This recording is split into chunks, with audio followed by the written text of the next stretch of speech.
penyerapan dana desa 2021 yang terakhir diupdate, langsung ke slide berikutnya supaya bisa dikasih gambaran. Nah ini pagunya untuk 74.961 desa, dana desa untuk kegiatan pembangunan desa di luar skema PKTD ada semuanya. Ini ada semuanya. Jadi dana desa per 13 Desember dan ini juga kita lihat nih per provinsi penyerapannya. Slide berikutnya. Di daerah istimewa Yogyakarta, Bali, Kalimantan Selatan, Banten, yang paling terendah ini Papua, Maluku, Sumatera Utara yang masih sangat rendah penyaluran dana desanya. Lanjut slide berikutnya. Nah ini penggunaan dana desanya, kita lihat dari salur, ada desa untuk COVID-19, pendirian pos relawan desa COVID dan sebagainya nih, sampai jumlah relawannya dan data-data pendukung lainnya. Nah kita bisa lihat nih, pertanyaan untuk diskusi malam ini adalah kenapa capaian vaksinasi di desa masih sangat rendah. Slide berikutnya. Kalau bisa kita lihat data di sini, penderita COVID-19 di desa per 13 Desember, ini jumlah tahun terkonfirmasi positif 658 orang. 658.052 orang. Jumlah yang sembuh 555.908 orang. Dan jumlah yang meninggal 38.000. Nah, ini jumlah yang dirawat ini saya rasa ini harusnya angkanya lebih mengecil karena itu sebelumnya ya. Jadi dari yang terkonfirmasi positif 120 itu dirawat, sisanya isoman dan sebagainya. Lanjut slide berikutnya. Nah itu ada per provinsi kan tadi ada data mengenai terkonfirmasi positif, dirawat dan sebagainya. Nah ini penggunaan dana desa untuk padat karya tunai desa, kita bisa lihat jumlah DD cair, dana desa untuk PKTD, jumlah pekerja laki-laki perempuan, pekerja kelompok marginal dan sebagainya. Lanjut. Nah ini rinciannya penyaluran BLT dana desa per 13 Desember per bulan. Kita bisa lihat angka-angkanya, rinciannya. Lanjut. Nah, keluarga penerima BLT dana desa kita bisa lihat di petani, buruh, tani, nelayan, buruh pabrik, guru, pedagang dan UMKM.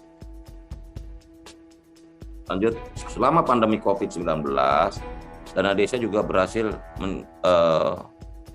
mencapai output pembangunan jalan desa sebanyak 5.541, jembatan, pasar desa, BUMDes, tambatan perahu, embung, irigasi, sarana olahraga, terus peningkatan kualitas hidup kita bisa lihat di penahan tanah, sarana air bersih, MCK, Polindes, drainase, PAUD, posyandu dan sumur resapan. Kita bisa lihat. Nah, ini per capaian output dana desa per 31 Agustus untuk kegiatan internet desa. Slide berikutnya.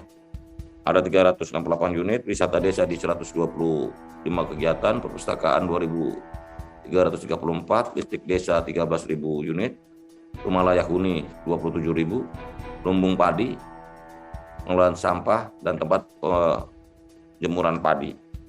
Jadi itulah pencapaian pembangunan desa di tengah pandemi COVID-19. Jadi memang harus diakui konsentrasi penggunaan dana desa ini harus disesuaikan dengan keberadaan kondisi negara kita saat ini. Harus diakui bahwa pandemi COVID-19 ini kan bukannya maunya kita, bukan maunya Indonesia, tapi kondisi yang terjadi di dunia. Sehingga pemerintah dan juga dalam hal ini Kementerian Desa, Pembangunan Data Tinggal dan Transmigrasi harus menerjemahkan langkah-langkah dan kebijakan strategis Presiden yang diterjemahkan dalam sektor kementerian dan lembaga Kementerian Desa. Karena itulah di masa-masa pandemi konsentrasi memang pada bantuan langsung tunai dana desa dan juga bagaimana desa ikut berperan penting dalam penanggulangan pandemi COVID-19.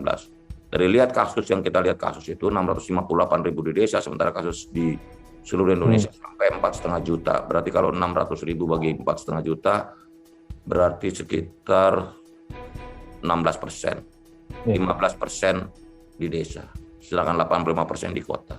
Dengan kata lain, desa relatif lebih terjaga dari COVID-19.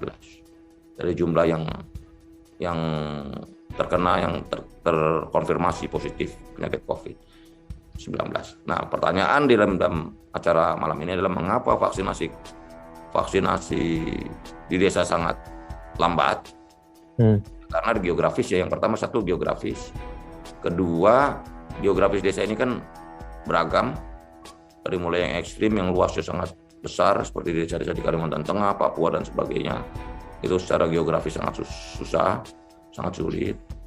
Dan kita sudah coba, misalnya teman-teman Projo melakukan vaksinasi 7 juta di daerah perkebunan di 19 provinsi, juga mengalami tantangan yang luar biasa, terutama desa-desa di Kalimantan yang jumlahnya cuma 200 orang, 300 orang yang divaksin, tapi untuk jarak tempuhnya begitu luar biasa. Jadi itu yang pertama adalah tantangan demografis.